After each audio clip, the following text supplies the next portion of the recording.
தென்காசி சாரல் கூட நீ இல்லாமல் வைகாசி வெயில் போல வாட்டுதே.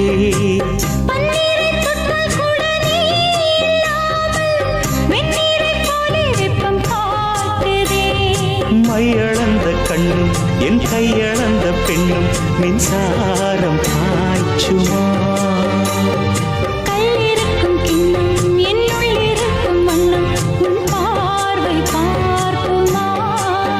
பக்கம் வா பக்கம் வா பள்ளி பாடம் சொல்லவா. இது முதலிரவா. சொல்லவா சொல்லவா ஒரு காதல் கதை. சொந்தம் நீ அல்லவா உயிர் வாழும் வரை. என் மூச்சிலும் என் பேச்சிலும் உன் பாடல் கேட்கும் தினம் தினம் தினம். சொல்லவா சொல்லவா